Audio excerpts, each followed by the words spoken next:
quiet time makes you reflect on what God's doing in your life. And take and reflect on my previous day and my previous attitudes and ask for help and choose to change them. If I really am still and listen to Him, He really does speak to me, not audibly, but He does speak to me. And it's very hard to schedule a quiet time, and sometimes you have to just grab 5 minutes wherever you can be. We have a quiet time to work out our heart until it aligns with His heart.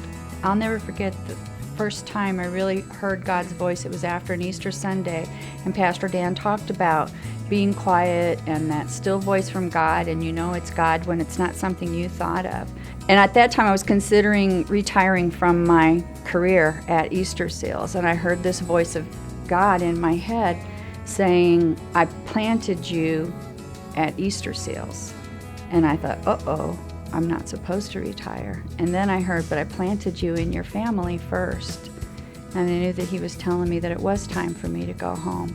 But unless I had been obedient and taken that time to really listen, to be still, and that for me, that's one of the hardest things in the world, to be still and know that I am God. It's easier for me to go through and check off my list, but when I did take that moment to be still and hear, I did hear. And I'll never forget. And the closer I get with Him and just slow down and listen, the more that I can become in line with His will for my life. That's where you work it out. You align your heart to God's heart.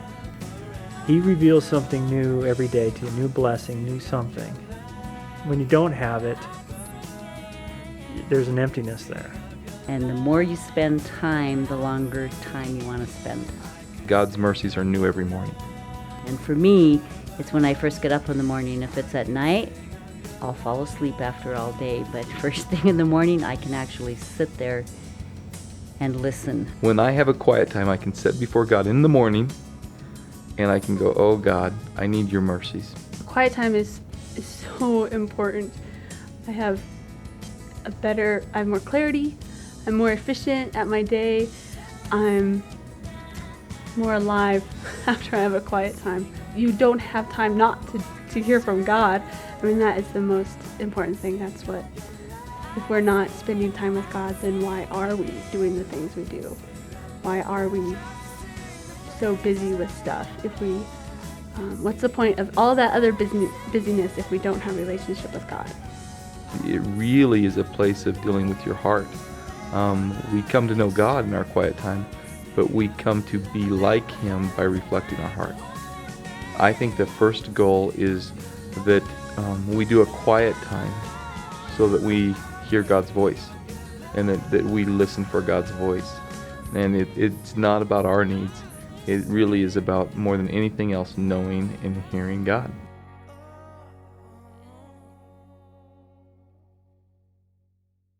At first, it almost seems like another thing that you have to do. I believe that a person should be involved in a small group for several reasons. The first reason is that I don't think that people grow spiritually by themselves. I think Dan says it all the time. He says that people who isolate themselves just become weird. And so the very first reason that you go to a small group is to continue to grow spiritually, and you grow spiritually best with others. The second reason is, I think, relationships. I mean, obviously our first deal should be our relationship with God, and that's why you go, to continue to grow there. But the second reason is just relationships, that small groups build lifelong friendships. There's also a level of intimacy. You gain new friends. You kind of form a second family. Not too many people have family living in the same town that they live in anymore. And so to be able to have a family, if someone in the home is in an accident or in the hospital or sick, your small group are the first ones there with the crock pot full of chicken and rice. So it's a nice. You just develop a very good group of close-knit friends, and that you actually sit and talk with about the Bible, about what's important to you, about what's going on in your life. I remember our first small group. We went to a small group before we were even Christians.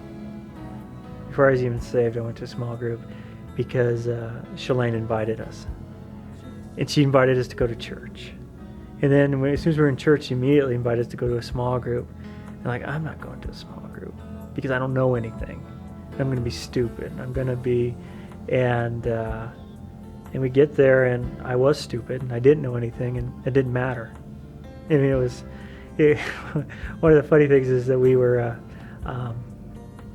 studying the book of John, and I thought, like, the only John I ever knew from the Bible is John the Baptist. I didn't know there was an Apostle John.